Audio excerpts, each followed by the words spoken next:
Welcome home to USA Global TV and Radio, a place where dreams take flight, with authentic storytelling, diverse perspectives and meaningful conversations, where global stories unite and bridges are built beyond all borders. Discover world-class education, entertainment, hope and inspiration. Together, we're building bridges worldwide. Subscribe to our channel, USA Global TV. Download our app, USA Global TV. Be our guest or join our team. Visit usaglobaltv.com. Thanks to our founder and executive producer, Dr. Jacalyn Kerbeck. Music score by Yeffy Tang from Cloud Road Music. Voiceover artist Mike Porter. Creative direction by Paul Garcia. USA Global TV and Radio. Your home for global connection. All rights reserved. This video and its contents are the exclusive property of USA Global TV and Radio. Unauthorized use, duplication or redistribution in any form is strictly prohibited.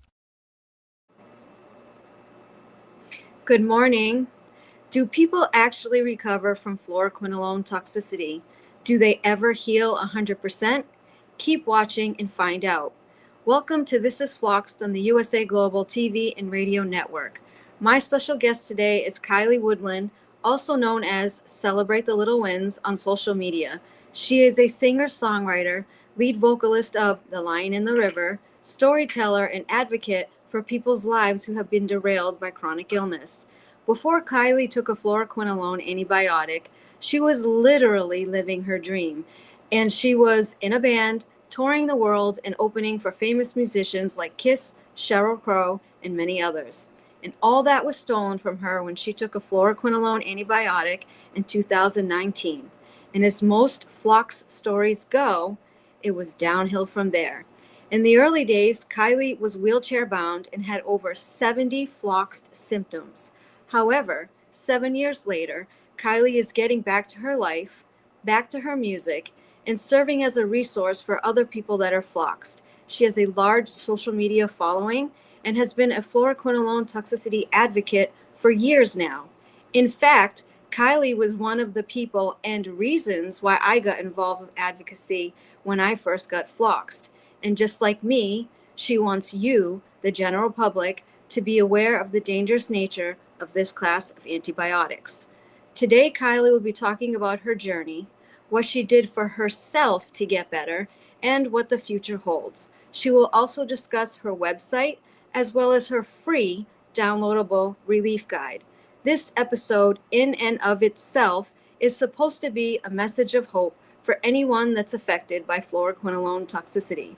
Kiley's message is simple but powerful, and I quote, "Healing is possible, purpose can survive even the darkest seasons, and sometimes the most meaningful chapters of our lives begin when everything falls apart. There is hope, and you will see that today." So with that being said, I'd like to bring out my special guest and friend, Kiley Woodland. Hi, Talia. It's so Hi. good to be here with you today. Thank you so much for having me. I know. I'm very excited. The tables are turned. You interviewed me first. No, it's your turn. I love it. Got to be in the hot seat, you know? Yep. So to start off the show, I think the best way is just to, if you can briefly explain to the viewers, because there's a lot of people that watching that aren't Floxed, like what it feels like to be Floxed and what were your worst symptoms, because it's not just Achilles heel tendonitis, everybody. It's so much more than that. So can you give us a little explanation of that? Yeah, absolutely. Man, I mean, it felt like my entire body was like ripped apart. It felt like a bomb went off. It affected my brain, my heart, my gut, my tendons, my musculoskeletal system, my eyes, literally everything felt like it was just beyond destroyed. And going from living such an active life and being a singer-songwriter and performer and being on stages and being so independent to having my basic abilities taken away, I think was one of the most difficult things to not only deal with as far as physical symptoms go, But mentally and emotionally was just, it collapsed my entire world because basic things became the most difficult. And I didn't know how to cope with that. And So, and I'm sorry, go ahead. yeah, no, I was just saying how it just felt like everything collapsed.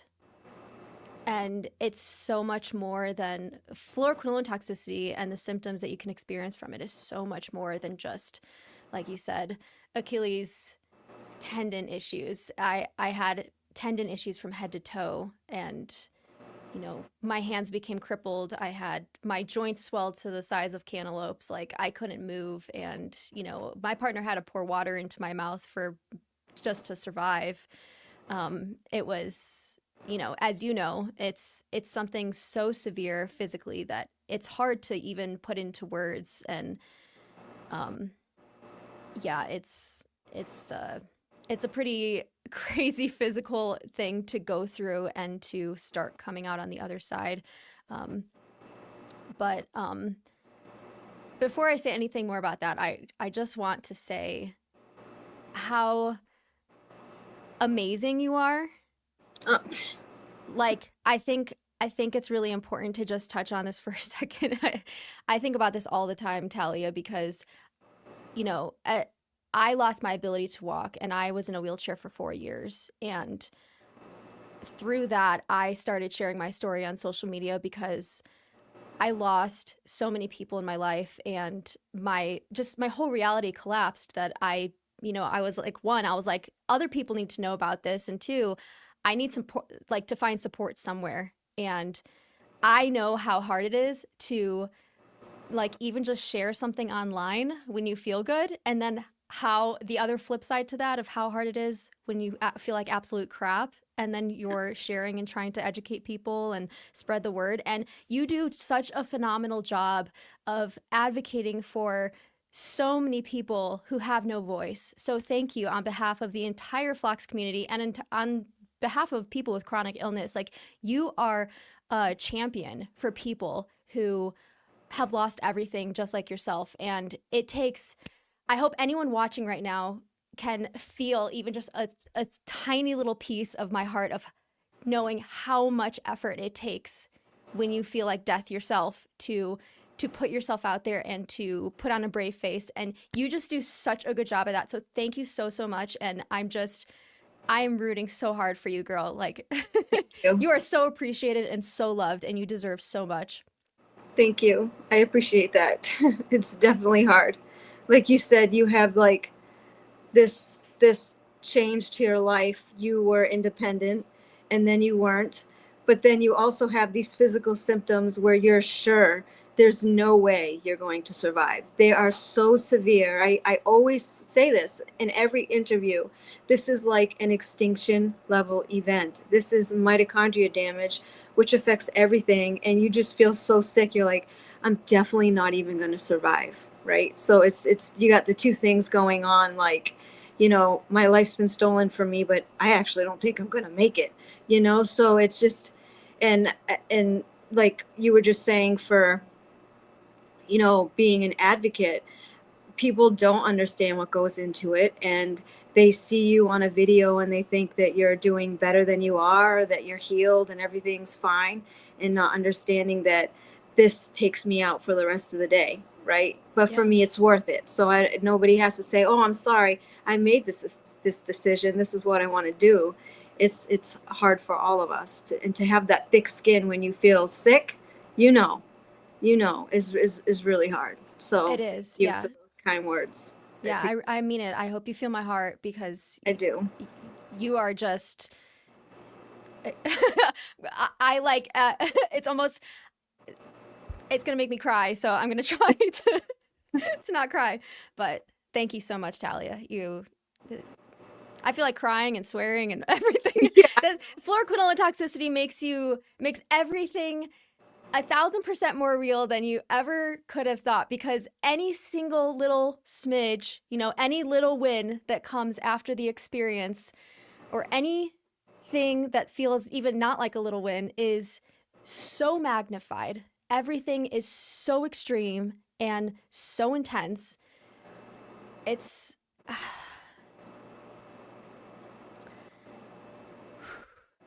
it's a rough one. I feel you. I think one of the things that that a lot of people who are going through this can relate on is when you get floxed, it's not just something that you're maybe diagnosed with, because most people can't even get diagnosed with it because it's not recognized in the system. After that, not only having your life and your health fall apart, everything seems to follow, where you can't get acknowledgement from the medical system. Most people in your life won't believe you. People disown you. People leave your life. It's like, it's such a, I mean, you know. Mm-hmm. And Anyway. the other thing is that you continue to get sick because your mitochondria is damaged, and people are like, it's definitely not the antibiotic. They took that so long ago. How could it still be impacting them? It's a hard thing to prove. So Yeah, and that's what happened to me, where I had it and I didn't know, or I got floxed and I didn't know for over 3 years because I never knew about fluoroquinolone toxicity, and my symptoms were getting worse and worse and worse and worse, but I didn't know why. yeah. So I know people would love to hear this from you, because people are always looking to success stories to hear what they did. Is what I'm going to go in reverse, but what is the biggest mistake you made in your healing journey? And I always bring that up, not to be negative, but I think there are things that we can do to save ourselves in the early days that we are not aware of. And if we just knew, maybe our healing would happen faster or whatever. So what do you think was your biggest mistake in your journey that you I could share with other people? I think there were multiple things. I think, I realized pretty far down the road, which would have been really helpful to me in the beginning, that you can't heal in an environment that keeps your body feeling unsafe.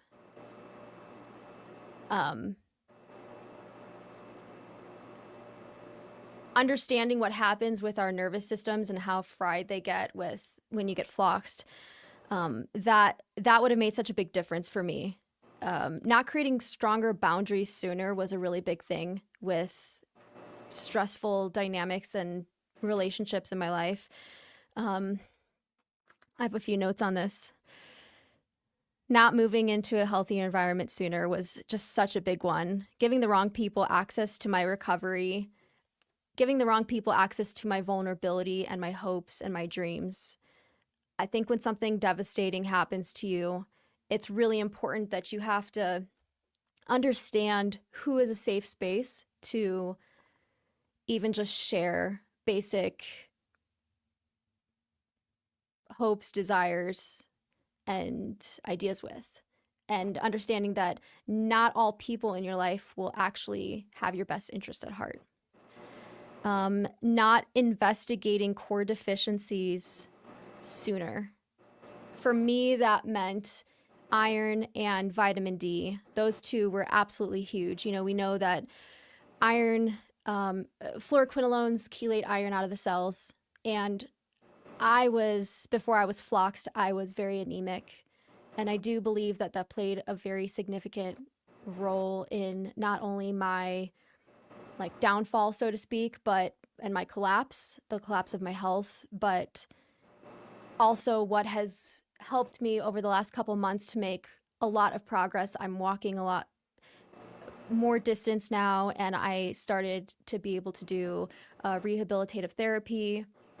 And that came after basically getting my iron and vitamin D levels in a really healthy range. And when I did that, those deficiencies for me were so severe, I didn't have any in my body. And so getting those in check, really changed the game for me.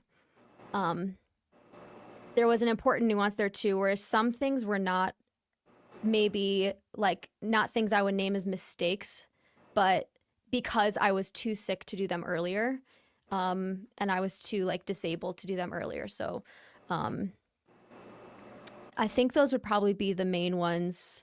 I definitely had a lot of shame, especially in like the first chapter of my floxing journey.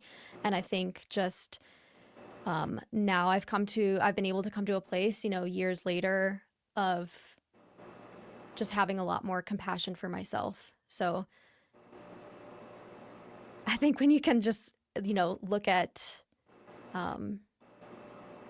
your suffering, like, you know, we all need help at some point in our lives. And that was a very, very hard one for me because I was always so independent before. And then, you know, my partner became my caretaker and everything collapsed. And I was like, I just felt so much shame for that. But I think if you can have grace upon grace upon grace for yourself, and that can really be really helpful. So if I ask you a next question, and I think we can continue the train of thought that I'm having right now is what you believe was the most important factor in your recovery. I mean, you mentioned the vitamin D, the iron, but the shame piece is the one that I'm like really interested in. And I feel the same thing. I put the pills in my mouth and I feel like I ruined my whole life, even though I just was trusting my doctor. And there's so many people that come to me and say the same thing. And what advice can you give to people to help them with that? How do they feel less shame or less guilt or whatever the word may be? It's a really good question. Yeah. I struggle with that too. When people reach out to me, it's like you only knew what you knew at the time. But then when I tell my own self that, I'm like, why doesn't it work on me when I tell myself that? I only knew what I knew at the time. I still feel shame and guilt. It's guilt. I think I feel guilt more than shame. I felt a lot of guilt too. I let everybody down by getting sick. Yeah. I think well, first I'd say I don't know that there's a right way or a wrong way to answer that question. I think it's probably different for all of us. For me, I have to be honest and say, like, it's something I still struggle with.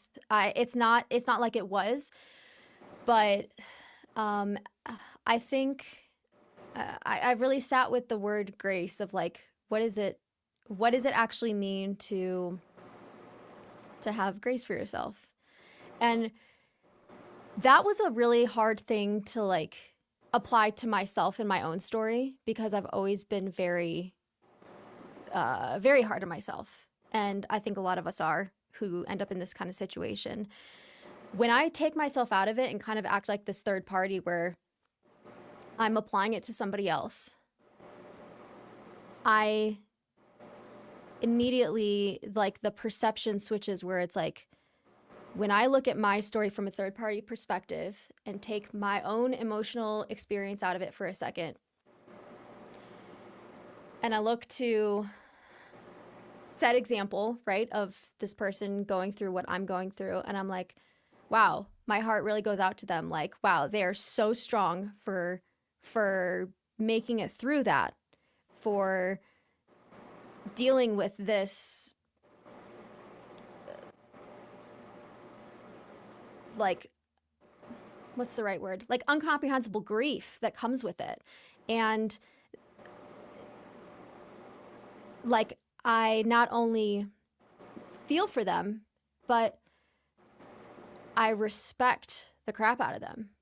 And when I immediately like can shift myself into that, where I'm just for a second pretending that I'm this, third party outsider to my life or looking in on somebody else, I just have a lot of respect and compassion for that person.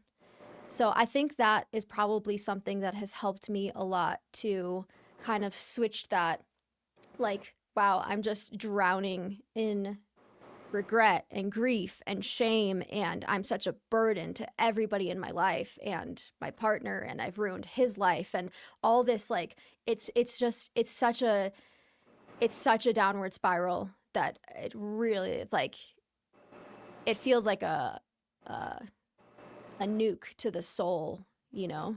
And yeah, I think when I look in from the outside, that's probably been one of the most helpful things, because I just immediately feel compassion for that person. And I'm like, I'm so proud. It turns into feeling proud of myself, or proud of that person that I'm thinking about. And I'm just like, if somebody, as people come to me, you know, in my DMs or messages, whatever, just like they do to you, you know, and they share their story with me, I'm just like, I'm so proud of you that you didn't give up through that.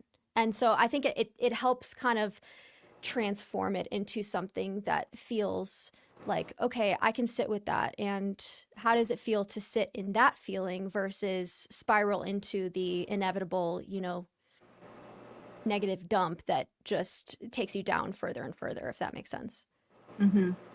Yeah. Does that make sense? Yeah, it makes sense. I just feel everything you say so deeply, because we're both Floxed and we both had similar experiences. So, a lot of that too is where like the essence of Celebrate the Little Wins has come from. Like that, it only existed, Celebrate the Little Wins, like this moniker or phrase or whatever, it only existed because that is what my life became, where I would literally like move my foot like that, you know, at the edge of the bed. And I was like, hallelujah, you know, that's all I can do right now. Yeah. And so I think when you can have that perspective of like, okay, this terrible guilt and grief and shame and all this stuff rolled into one, it's so complex, you can't even like make sense of it. Mm-hmm. And you can't even like vocalize it half the time, right? Mm-hmm. If you can just start noticing those moments where, okay, for 5 seconds, I can feel a little bit of like compassion for that girl that this happened to. Wow, she kept going. How does that feel? Wow, I'm really proud of that. Okay, lean into that. And then even if it's 5 or 10 seconds, like if you start piling that up every single day, not necessarily piling it up, but like you keep adding to that, it starts to build, you know, and that starts to build, I think, more life force versus the inevitable, all the terrible feelings that can come along with this. Mm-hmm. Yeah, I definitely get that. I wanted to answer your question from before of like the important factor in my recovery. I was just thinking about this, and you know, hope was not like a fantasy for me. It was a strategy, and it still is, because there's still, you know, things that I deal with that I feel like I'm still overcoming. And it wasn't this like, it was believing that healing was possible for me versus deciding, well, other people have told me, or the forums say, or doctors, blah, blah, blah. It was, my body's an incredible miracle healing machine, and it was working long before I even thought anything about it.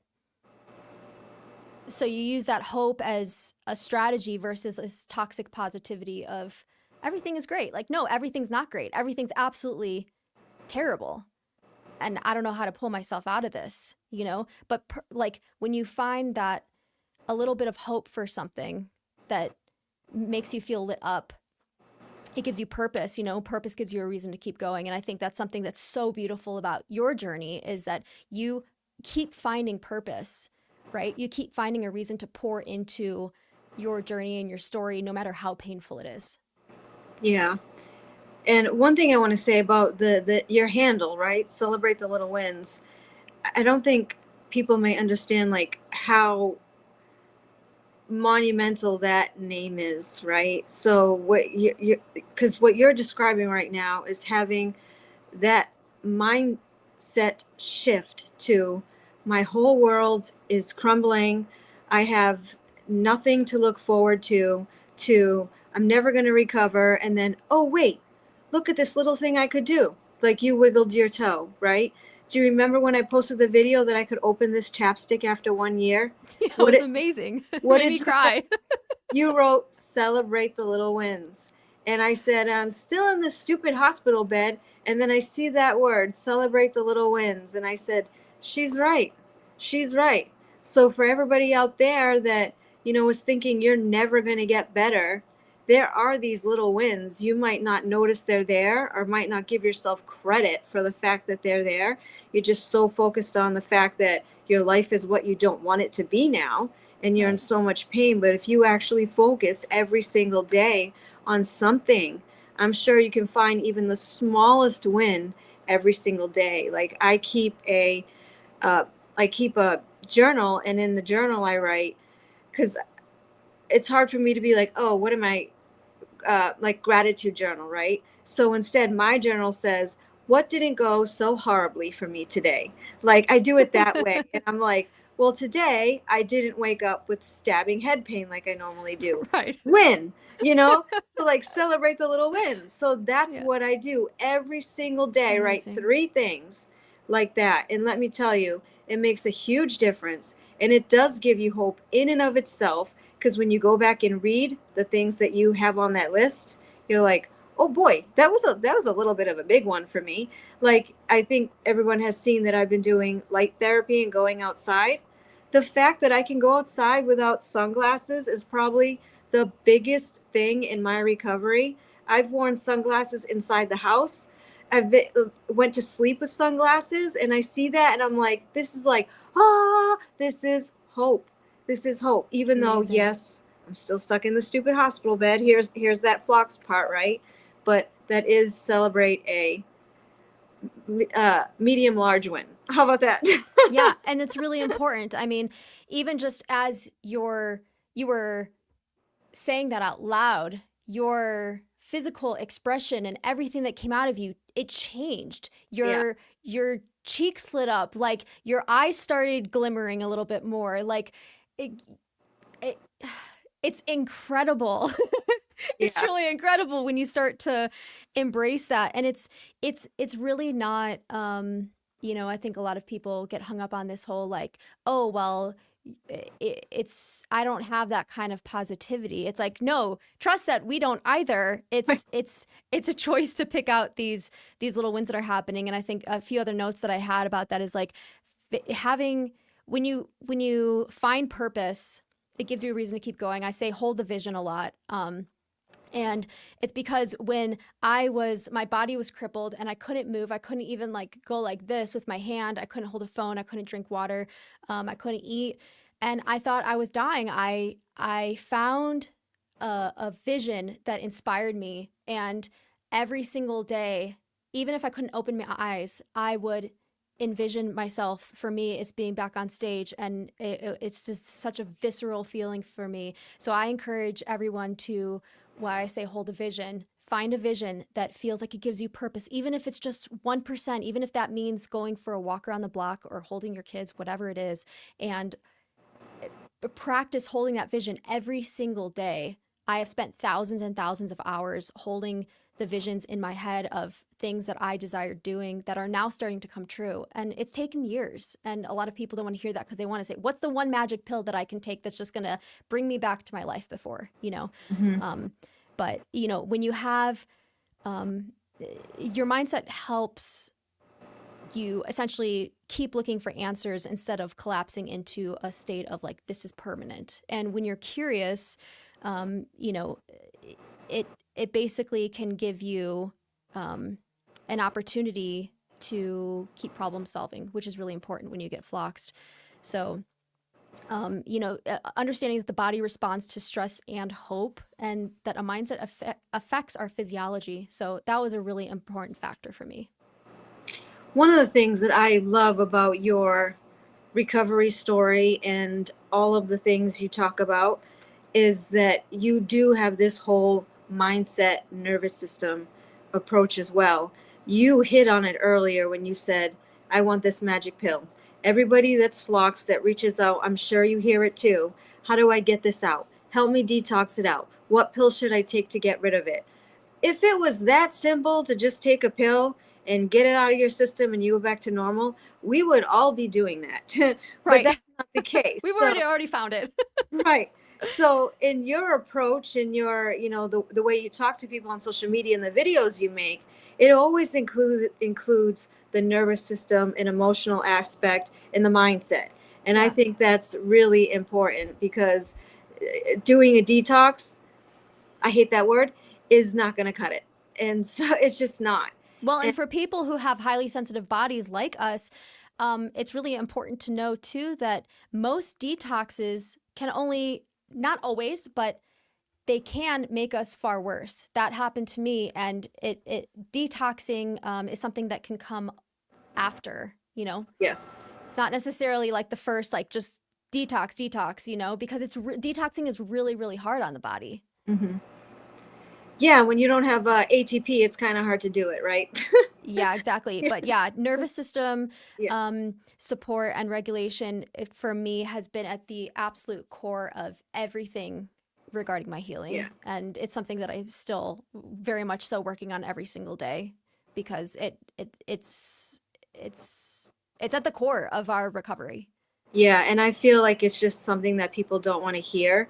But when they actually get into paying attention to the nervous system, because I know, like, I had Primal Trust, Dr. Kathleen King on here, and some people have started doing her class and are saying it's making a world of difference being in that class, because it's about your nervous system. I'm like, see, you get it. You get it. So people aren't going to understand until they experience the mindset change that also starts to change you physically. And of course, you're also not saying like, oh, I just imagine being on stage again and poof, I'm cured. That's not it either. It's about just like calming your nervous system to make your body feel safe to heal, right?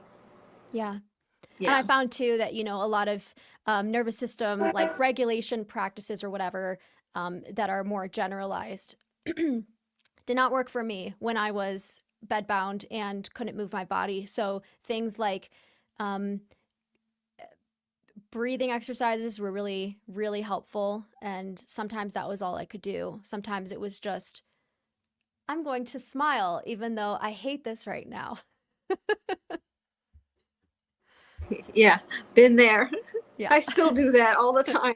So I think that's something to, to consider when you feel like your body is failing you. One, your body's working really, really hard to support you in every single moment, and has been since you were born. It's a miracle that we're even alive, right? I think it's important to understand that the body wants you to recover, wants you to heal, and is working so hard for that. And when you feel like your body collapses on you, it feels like it's working against you. It's not working against you. It's trying to find every reason to help you keep going. So any little bit of support that you can give it and start to build those foundations, that was imperative to my recovery. Was like, okay, it's going to take work. It's going to take time. But I didn't expect time to be my healer and just wait it out. I think that's something with Floxies that is really common that you see on like all these forums and everything is like, give it time. And for me, that was not helpful, because I was collapsing. And then after I was collapsing more. And I had to learn how to work with my body to take aggressive action. Obviously, it's going to be nuanced and different for everyone, but that was really important. And so whatever support that you can give your body and learn how to work with it and its bio-individual needs is extremely important. And can we address the question so oftenly asked, will I ever be able to go to the person I was? Will I ever be able to go back to the person I was before? How do you answer people when they ask you that? I don't think healing is always about becoming the exact person that you were before. Right. But, I think sometimes it's more about becoming someone who's more alive and someone who's more aware and aligned with your life's purpose. And Yeah, I mean, I think the question is, or, the answer is definitely nuanced.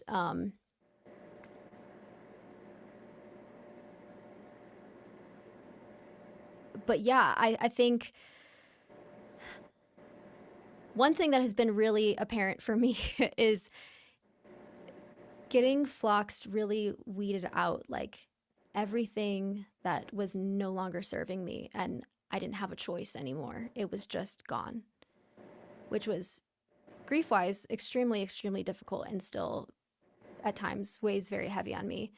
Um, but I do believe it has kind of led me into this space of like not only deep purpose, but feeling like everything in my life is more aligned. So maybe, yeah, maybe it's not so much about, becoming exactly who you were before, because for me personally, like, I don't know how I can ever go back to that person. Like, I am forever changed, and that's not all in a negative way. I mean, I I walk now, and it it I want to cry every single time because I'm like, wow, I felt like I lived in gratitude before this, but man, every single like waking moment of my life now, even if, you know, I'm nauseous, but I can get in the car and go to the store. I'm like, oh my God, I can get in the car and sit in the seat and go to the store, and then I can get out and walk into the store now. And I have this type of like